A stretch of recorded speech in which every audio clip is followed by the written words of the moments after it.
Those of you who are as old as I, and there are a few of you perhaps, remember the song, Love and Marriage, I won't try to sing it, love and marriage, they go together like a horse and carriage.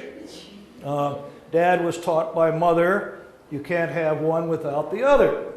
And that is, of course, the way Christians view it. And as a matter of fact, the way in which, at least in theory, just about everybody in our culture viewed it. They may not have lived it out in practice, but that's what they believed. It's also kind of interesting that according to the song, mother taught that to dad, not the other way around, because there does seem to be a historical pattern whereby men are less inclined to be that way than women. And we'll talk a little bit about that maybe as we go along. There is a theory about culture. I wouldn't necessarily know that I subscribe to it, but it's got interesting manifestations, which says that, well, women have to essentially tame men who are disinclined to the domestic life, but little by little are kind of reined in and persuaded to accept it. Back in the 16th century, St. Thomas More, when he was involved in some disputes about the translation of the Bible, noted that whereas it had been customary to refer to charity, there were translators who were now using the word love, and he said, in that English word love, there is much mischief. It is a very ambiguous word. The common distinction is between two Greek words, eros and agape. Eros, you were familiar with, of course, from the term erotic, and we tend to use it to mean almost the equivalent of pornography. It's an erotic movie or erotic novel. We use it to mean sexual attraction or sexual desire. It has a broader meaning than that.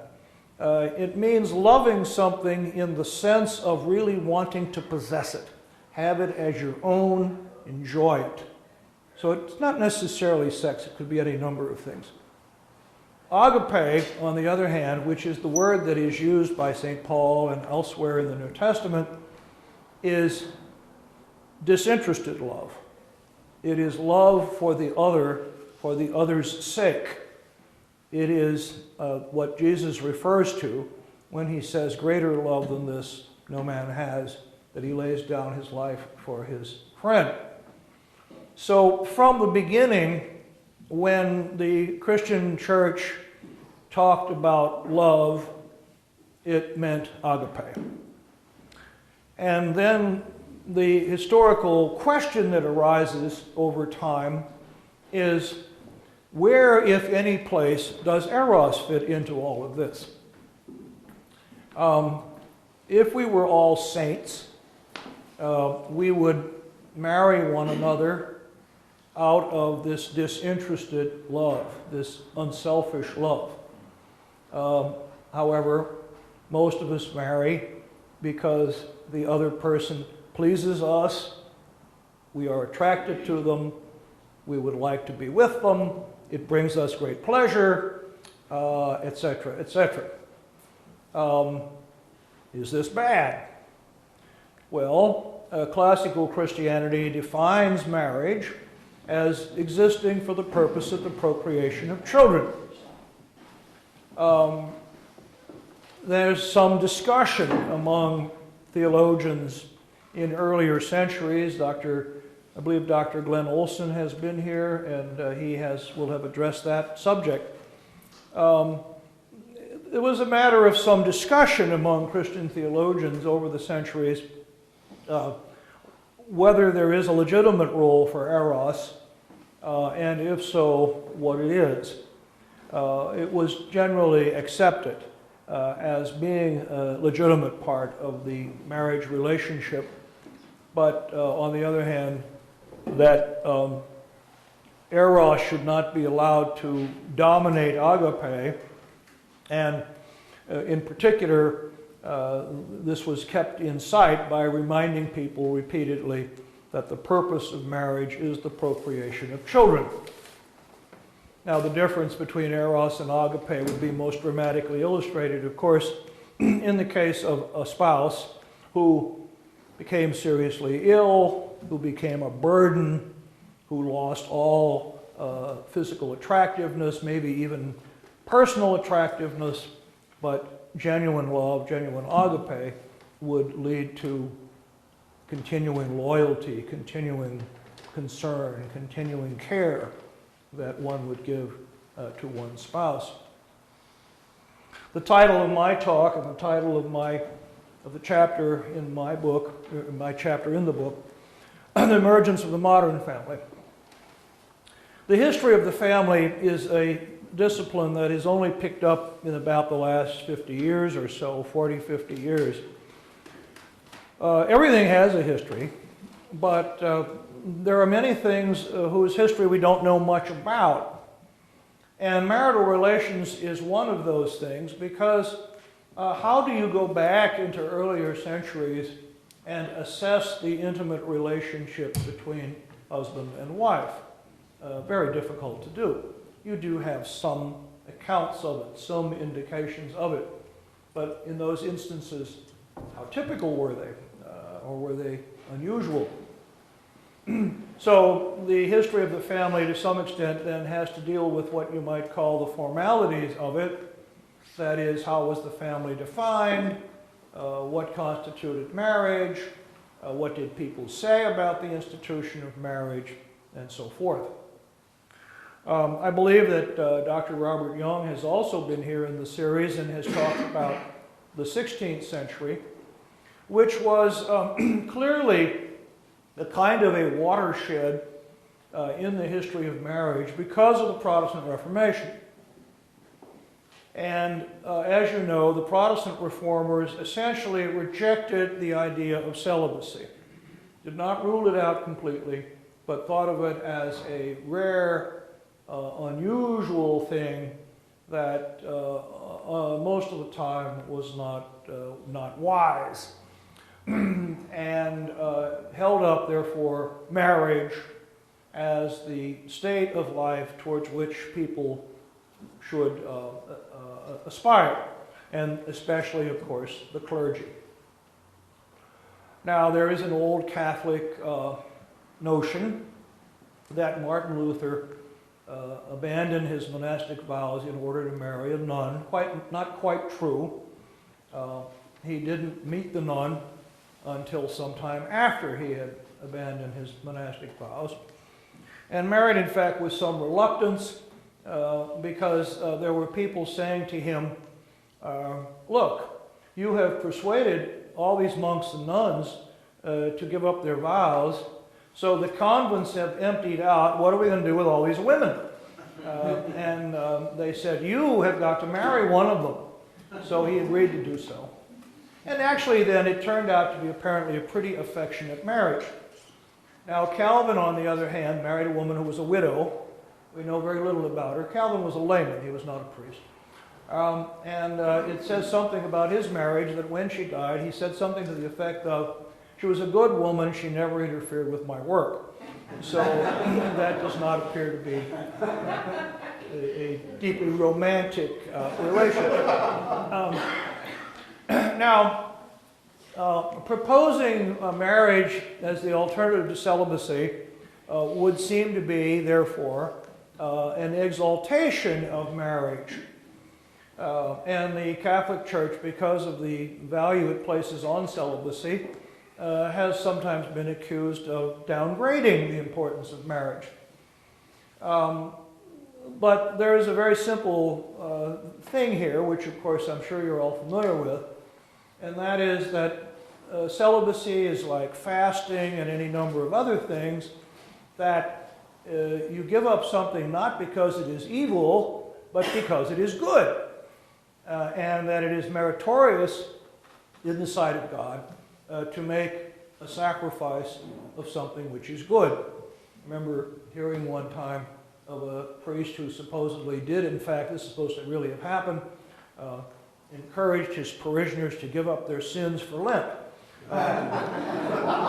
seeming to imply that go back to them again on Easter. Well, there's no merit in giving up something sinful. As Dr. Young, Robert Young, has pointed out in his contribution to his book, however, that the Protestants also downgraded marriage. It was no longer a sacrament. They put it into the category of what they called an ordinance, and it was certainly, in some sense, under Christian auspices, but it lost a certain dignity by no longer being considered a sacrament. And also that while the Protestants certainly did not endorse divorce, they tended to, since it was no longer a sacrament, they tended to treat it as though the validity of it was relevant really to the feelings of the people who were involved. Now, Luther was so much against divorce that he actually advocated polygamy, or bigamy rather, as an alternative. And there was one famous case of a German prince who kept pestering Luther and saying, I got to get rid of my wife, I got to get rid of my wife. And Luther just finally said in exasperation, well, you can't do that, but if you have to have another wife, then just marry her without getting rid of the first one. And when Henry VIII, in his famous case, consulted the theologians of Europe as to whether or not it was permissible for him to divorce his wife, Luther was among the theologians who said no. Now, the Henry VIII case, which you're all familiar with, illustrates the doctrine of the Catholic Church that prevailed and still prevails, and that is the difference between divorce and annulment. The word divorce is a bit slippery because in earlier times it was used to mean simply what we would call separation. So when people talked about a divorce, they meant that a married couple had separated, a divorce to split, to divide. There was no question in those cases of remarriage. You had to get permission to separate. And in fact, in civil law, I believe that still exists, that there has to be an official separation for certain legal questions. You can't just simply cease living together. An annulment, of course, to make nothing, which is what annulment means, is the declaration that there never was a real marriage to begin with. Henry VIII's claim was that his marriage was invalid because his wife, Catherine of Aragon, had previously been married to his brother, but the Pope had granted dispensation from that, and so in the eyes of the Church it was a valid marriage. And when Henry could not get an annulment from the Pope, he had a declaration issued by his own Archbishop, which was technically, again, an annulment. It was technically the claim that this had never been a valid marriage, and ironically, divorce was for all practical purposes not legal in England until the 19th century, even though one might say that the founder of the Church of England, that the Church of England had in a sense been built upon this divorce. Now, at around that same time, a little bit later, the Council of Trent, the great reforming council of the Catholic Church after the Reformation, addressed itself to marriage, among other things. They reaffirmed the sacramentality of marriage, but on the practical level, a very important reform that it brought in was to do away with what were called clandestine marriages, secret marriages. If you're familiar with the play Romeo and Juliet, you'll remember that Romeo and Juliet get secretly married by Friar Lawrence. And this was apparently a fairly common practice. If you went before a priest and exchanged vows, then you were married. Well, this was thought to lead to any number of abuses. So the Council of Trent now says a marriage must be performed in the presence of two witnesses, and it must be publicly announced. When I was growing up, it was still customary to do this from the pulpit. The priest would say on Sunday, there's a promise of marriage between Susie Jones and John Smith. And this was done 3 times, and then in the Protestant service, you see it all the time in the movies. Does anyone know why this couple should not be joined together? If so, come forward. At which point the hero comes forward, seizes the bride from the unworthy groom, and drags her out of the church. So this is a reform of the Council of Trent. No more clandestine marriages. Well, why not? Well, a number of reasons. One was the word rape, from the Latin word raptus, which is to seize, was actually used more to mean kidnapping than it was to mean sexual violation. So a clandestine marriage was sometimes an aggressive man who goes and grabs the young girl and runs off with her and takes her before a priest, and they get married. She may or may not have been a willing participant in that. Again, you see it often in the movies where, of course, she's very happy to be carried off this way. And so it was thought to be, in that sense, a kind of an abuse.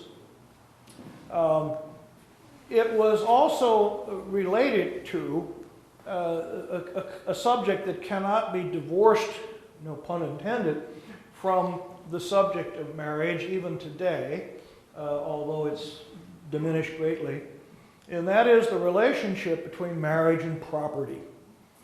If one wanted to give a cynical definition of marriage, historically, one would say marriage is a relationship recognized by church and state in order to regulate property rights. And that's because this was one of the foremost thoughts in people's minds when a couple considered marriage. You know about the dowry, which the woman brought. Actually, the term somehow became reversed. Traditionally in English law, the dowry was what the man brought. What the woman brought was called the marriage portion. But in any case, what are you going to put on the table? In the case of rich people, it would be estates and all kinds of other things. But even in the case of very poor people, it would be a couple of cows or whatever. And this was considered essential. And so the great fear often was what was called the fortune hunter. The charming man who latches on to an heiress and runs off with her, and they end up married, and now he's got a claim on her fortune. And that wasn't the sole reason, or the main reason even, perhaps, to do away with the clandestine marriages, but it was certainly a relevant one. And there were innumerable complaints about these kind of dubious marriages intended to let some unscrupulous fellow get his hands on the family fortune. And this concern for property is very, very important, again, on all levels of society, until well along into the 19th century, and I dare say even today, is not totally irrelevant. When a girl comes home and says, hey, guess what, I'm engaged, one of the things her parents is going to say is, what does he do for a living? And so forth.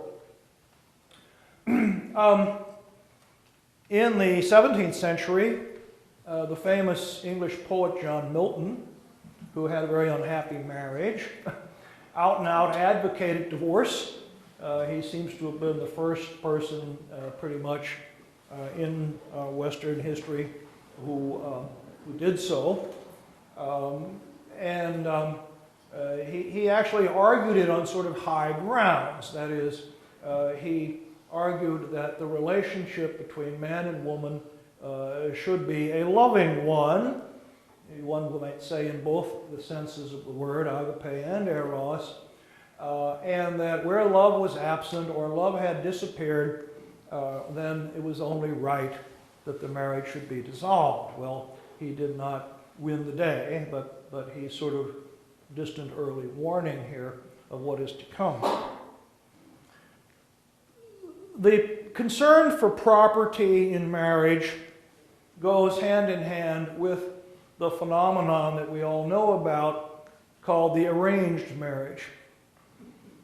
And that is that it was relatively rare, it seems, until well into the 19th century, for a bride and groom to have discovered one another, to have courted on their own, and to have made a decision to marry.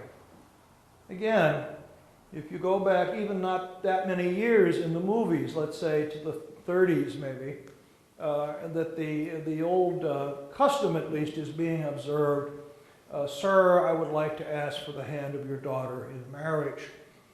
And then the father will sometimes say, absolutely not. And then the daughter will say, but in 2 weeks I'm going to be 21 and then you can't do anything about it. Technically, up to a certain age, and it varied from one country to another, you could not marry without parental consent. And this was not a formality.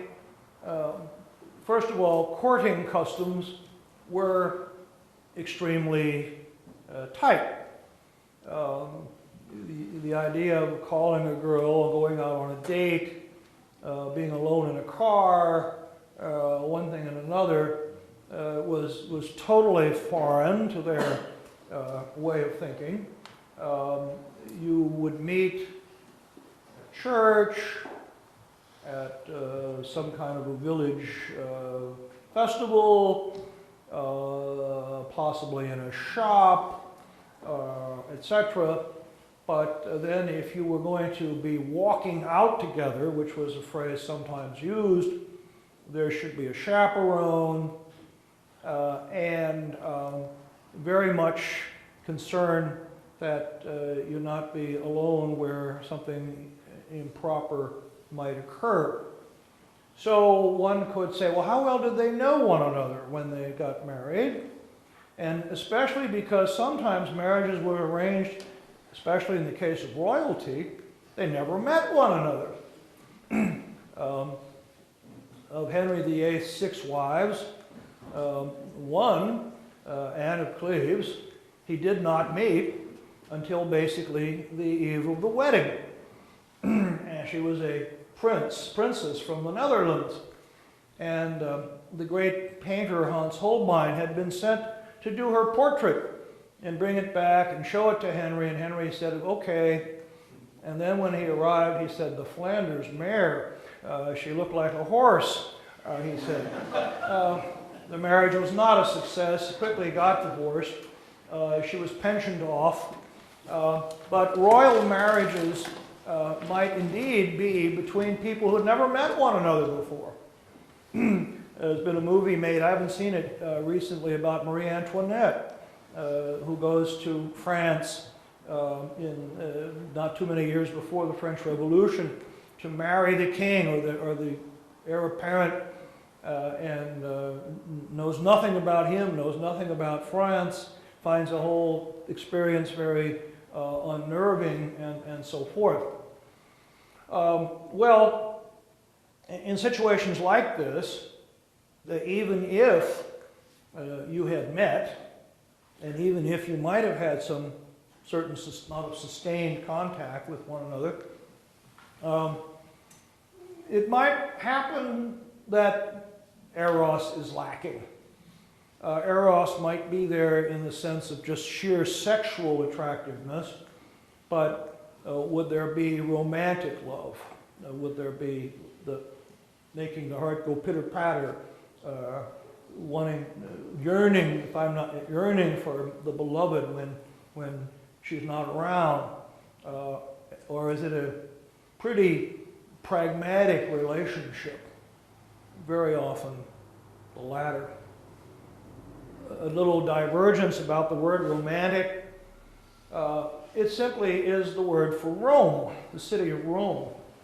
And it comes into being in the late 18th century, primarily with northerners, Germans and English, who think of the Mediterranean area as being warm and emotional and passionate and so forth, in contrast to their own rather cold and reserved culture.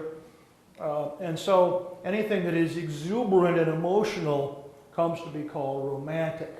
And now whether the Mediterranean peoples really are more romantic than the northern peoples is another question, but that's the stereotype that becomes adopted.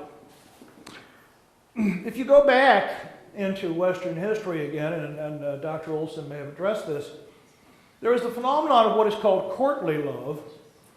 And courtly love is what will later on be called romantic love. This is the attraction which a man and a woman feel towards one another as a sexual component, a physical component, but it is above all that pulsating emotional relationship that is, we think of as being at the heart of love.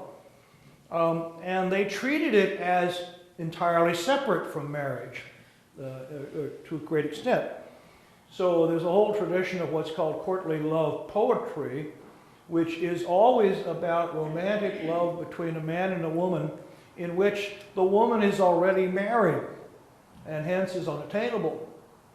And either it remains unattainable, as it does in Dante's Divine Comedy, in which case it becomes transmuted into a higher love, because his beloved Beatrice, who's already married, then guides him on his tour into heaven, and thereby teaching him what real love is. Or, as in the King Arthur legends, excuse me. In the King Arthur legends, it actually leads to adultery and then to the destruction of the whole ideal society of Camelot. Now, revisionist historians have suggested again that the separation between romantic love and marriage was not as absolute as has sometimes been proposed, but there was always this somewhat of this feeling. And the era of arranged marriages tended, therefore, necessarily to create a situation, I shouldn't say necessarily, but inevitably, to a situation where there's a great deal of infidelity. And this is what is sometimes referred to as the double standard. And the double standard was that married men can fool around, but not married women. The reason for that is pretty obvious. If a married woman is having an affair, she might get pregnant and give birth to a child who is not her husband's child. If her husband gets some woman pregnant, that's the other husband's worry, not his. It's not his wife's worry. So this is kind of the double standard. It goes back to the Romans. Then it became sort of modified somewhat to make it less double. There was an implicit understanding, well, if the wife has produced a couple of children, then okay, the family line is intact. And if she now begins to have some affairs, it's not quite as bad, you see, as that, so they become more, if you will, equalitarian in that respect as time goes on. Now, a little bit of a sidelight on that, however, one thing you must always remember about family life in earlier times, again until well into the 20th, well maybe in past 1900, is the low life expectancy of children. One particularly dramatic example, Queen Anne of England, who was queen from 1700 from 1702 to 1714, was pregnant 17 times. And when she died, she had no children. That was just the reality. Miscarriages, stillbirths, infant deaths. So preserving the line was not as easy. I've often said to students it would be easier to name the kings of early modern times who didn't have mistresses than to name the ones who did. And paradoxically, I don't quite know why, the ones who are notable for not having mistresses tended always to get into trouble. So Louis XVI, who got guillotined in the French Revolution, George III, against whom we rebelled, were famous for not having mistresses. If you've ever seen the movie, The Madness of King George, he mentions this at one point. People are saying, maybe I'm going mad because I don't have a mistress. This was taken for granted. We don't know, and this was true of even otherwise seemingly devout Catholics, King Louis XIV of France, for example. We don't know what they said to their confessors or what their confessors said to them, but we do know that it was common. Mistresses were not concealed, they were openly acknowledged. They had quasi-official status. Any of you here have the prefix Fitz on your name. You may know that the prefix Fitz indicates illegitimacy. Fitzpatrick, illegitimate son of Patrick. One of the kings of England in the early 19th century, William IV, who had been the Duke of Clarence, leaves a bunch of children, 10 I believe, each of whom has the name Fitzclarence. That's his official last name, Fitzclarence. And everybody knows that the king is his father, or the prince. And then at some point, he's not married. They say to him, look, you're going to inherit the throne, it looks like. You should get married so you can have legitimate children. So he does, and he pensions off his wife, his mistress rather, who was a former actress. And after he comes to the throne, the bureaucracy starts looking over the records, and they think this woman's getting too much money, so they inform her that they're cutting her pension, and she writes back and she says, we are sorry. Once the performance begins, there can be no refund. But all of this was totally public. Everybody knew about it. You see, nobody tried to keep it a secret. The Enlightenment of the 18th century, which is in many ways, of course, a rejection of Christianity, a rebellion against Christianity, makes a oblique attack on Christian ideas. I say with respect to marriage, oblique. You can sort of see what we would call the sexual revolution lurking in the background, but it's not up front. One of the things that they do is to, for example, write a fictional account of a visit to Tahiti in the South Seas, and they say, oh, isn't it wonderful, they're so sexually free there, et cetera, and you kind of like contrast that with the attitude of Europe. And certainly in the long run, since the morality of marriage is so closely linked to Christianity, the force of the Enlightenment is a negative one in terms of undermining the traditional doctrine of marriage. The old system, it has to be said also, is closely connected with what modern feminists and others refer to as patriarchy, and that is to a view of the authority of the father of the family, probably more extreme, if you will, than most of us would find acceptable. That even including beating your wife and other things of this kind, although that was to some extent controversial. seemingly in earlier times, for example, and I can even remember this among ladies of my grandmother's generation, didn't use their first names. They would refer to their husbands as Mr. So-and-so. And she would refer to her, he would refer to his wife as Mrs. So-and-so, whatever they said to one another in private. And in a certain sense that it was a rather formal kind of relationship with a very decided sense of hierarchy.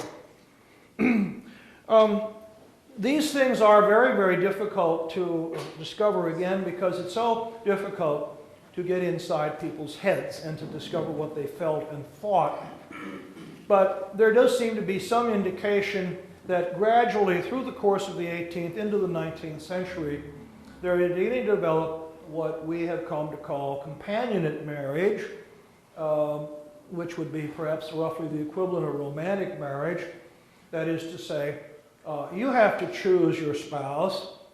It has to be based upon mutual attraction. It has to be based upon mutual love. And the essence of the relationship really is that. That is what must be sustained. That is what makes the relationship a good and healthy one. Companionate marriage isn't exactly the same thing as romantic marriage because you could have two people getting married because they think that they're simply a good fit without necessarily being deeply in love. But in any case, the principle here of personal choice and the principle of mutual satisfaction. It's emotionally satisfying to be in this relationship. And that does seem to be increasingly developing through the course of the 18th and the early 19th century and gaining a greater degree of social acceptability. Now, when I mention the adulteries of the upper classes, we shouldn't think that the lower classes were all behaving themselves. As we get into particularly the 18th and 19th centuries when there's more records available, there have been studies that have shown a pretty high degree of premarital pregnancy among women. That would, of course, suggest a good deal of sexual activity outside marriage. It should also be pointed out that in earlier times, it was often the case that betrothal was the thing that absolutely created the bond between the two, the engagement, so that sometimes then, okay, we're betrothed, so it's okay to have sex, and the marriage was almost an anticlimax. Again, to what extent that was a prevalent attitude is somewhat hard to say, but the patterns of behavior seem to indicate that.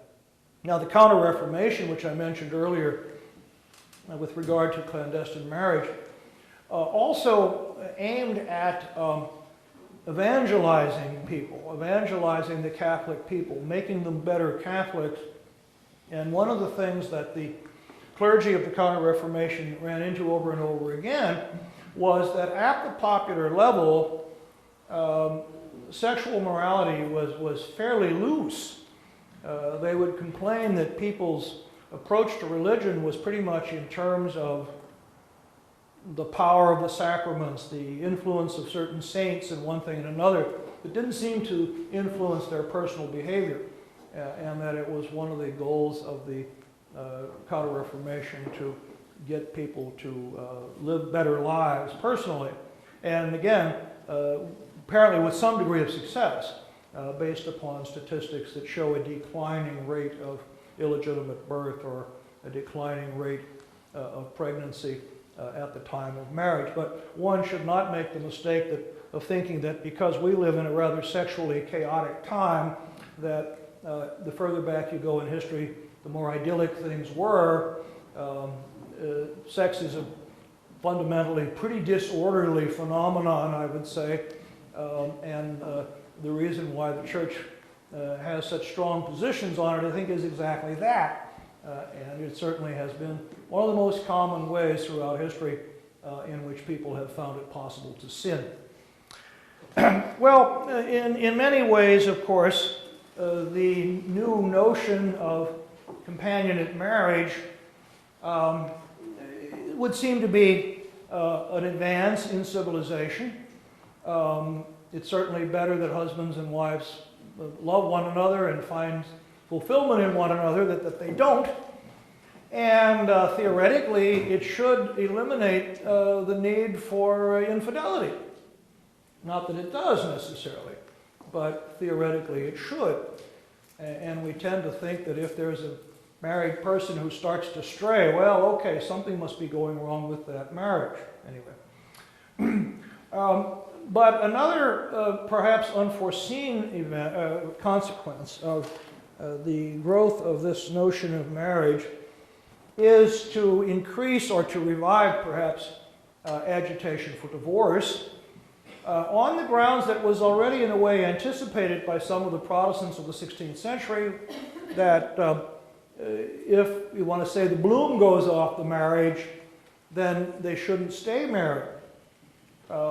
This is not necessarily something superficial, that is to say, anybody would have to be a retarded at an adolescent stage to think that through 40 years of marriage they will begin to still have the same pitter-patter that they had when they were 21. But it can mean, of course, becoming totally disillusioned with your spouse. The spouse perhaps seems to undergo a personality change. It could mean, not just the loss of excitement, but it could mean actual animosity. Or, the modern stereotype that we hear so much about of the sort of emotionally dead relationship where two people sitting watching TV every evening, having very little to say to one another, going off to bed, all that so on. When people discover, perhaps, that companionate marriage isn't all it promised to be, then the inevitable demand for divorce. And divorce, in the real sense, that is, A, dissolving the marriage, and B, allowing the partners to remarry, is a secular phenomenon originally. It's put in place by the French Revolution in France. Napoleon, strangely enough, tightened up the rules for divorce just before he divorced Josephine to marry someone else. But princes always did what they wanted to do. The Napoleonic armies actually brought the practice of divorce into some of the territories they conquered, and then after Napoleon was defeated, those laws were generally repealed. And it's only around the middle or later part of the 19th century that the governments of Europe begin for the first time to recognize divorce. Now, somewhat earlier in the United States, where, thank you, it has always been, as you know, a state matter, not of the federal government. And so it varied greatly from one state to another. During the 19th century, the divorce capital of the United States was not Nevada, which wasn't a state, but California, which probably doesn't surprise you. The last state in the Union to legalize divorce, and why they were the last I don't really know, is South Carolina. In colonial times, oddly enough, one of the minor grievances which Americans had against the British government was the strict laws against divorce. And you had to get divorced by submitting a petition to Parliament. Only by special act of Parliament could you get divorced. And it's been shown that in the late 18th century, far more Americans were doing this than Englishmen, even though the population of England was many, many times that of America. And so America was a kind of a divorce culture from a fairly early time, although, of course, the rate was still very, very low by today's standards. The idea of companionate marriage was one, whatever may have been thought about it in the Middle Ages, was one that was at various times endorsed by the Catholic Church. St. Alphonsus Liguori, who was the first great moral theologian of modern times, talked about it, the need for real affection between husband and wife. A man a little bit later by the name of Prospero Lambertini did the same, and it was in particular, it had to do with an elopement case where two young people had gone off and gotten married, apparently had satisfied the rules of the church, but the parents were very, very upset about this, wanted the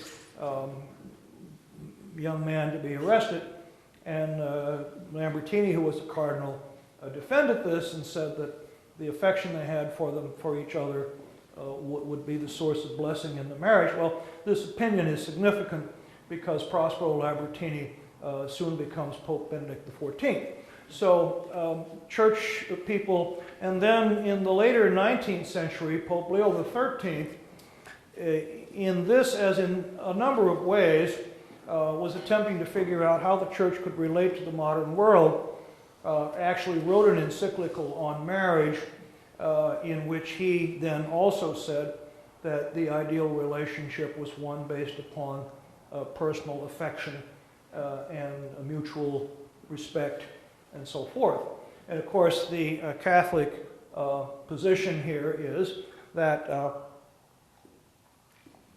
this element of eros must be integrated with agape in such a way that one cannot say, well, I've become disillusioned, I want out.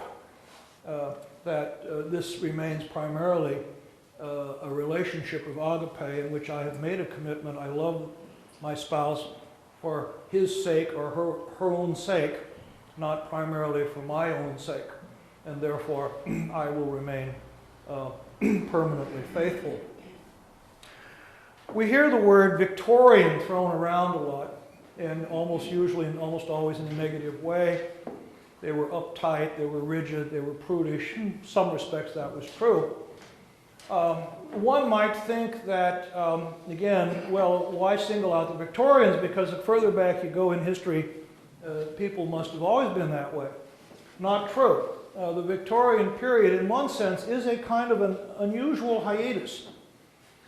Victoria becomes queen when she's 19 years old, and she says that she does not wish to in any way follow the lead of what she called my wicked uncles. Her two predecessors were her uncles, George IV and William IV. George IV involved in a very messy, scandalous divorce case. William IV, the one who fathered the 10 children called Fitzclarence. Victoria ultimately enters into an arranged marriage with the German Prince Albert, but it becomes a intensely romantic marriage. It becomes one of great personal love and loyalty and enjoyment and joy, and Victoria's desolate when Albert dies at a relatively young age. And she manages to establish in English society the image of marital fidelity, companionate marriage, devotion to one's children, eschew extramarital relationships, think in terms of long-term fidelity. Plenty of people in Victorian times who violated it, including her own son, Edward VII, but she does manage to establish this as a new ideal. Now, it was an ideal that was easily shot at as being hypocritical because of the fact that there were always people who were very concerned about the public image. William IV didn't care a thing about his public image, but now there may be people concerned about their public image who are leading a double life. So it leaves itself open to the accusation of hypocrisy. But it also affects a lot of people very favorably. And it is an ideal which I think to a great extent prevails in our culture, not just in England, down to the famous era of the 1960s, when we begin to see overt attacks upon the institution of marriage and the overt encouragement of alternative arrangements. The previous 200 years of history, let's say 200 years from the present, could be regarded as an age of great humanitarianism, in which I think quite legitimate and important progress was made. We shouldn't, again, dismiss the idea of progress or again, go back and make the mistake of thinking, well, the further back you go in the past, the better things were. I think that in the 19th and 20th centuries, people became aware of all kinds of social evils and began to develop ways of dealing with them and correcting them and reforming them, and that they did grasp a concept of marriage, which I think was a very good one, and as far as possible, they tried to live it. But what we have now seen in the last 40 years or so is the unraveling of that. That whole episode now is coming apart, and so it may be seen at some future time as an unusual hiatus. And positions that would have been thought of, it's just like abortion and any number of other things, positions that would have been thought of as at one time just common sense, as just human wisdom, as something that every right-thinking person would have to recognize, are now being treated as though they are the narrow sectarian views of particular religions. And so we find today that the Catholic Church, along with some other churches, are the only effective institutions that are fighting for this high-minded view of human marriage, and including both the elements of agape and eros. Thank you.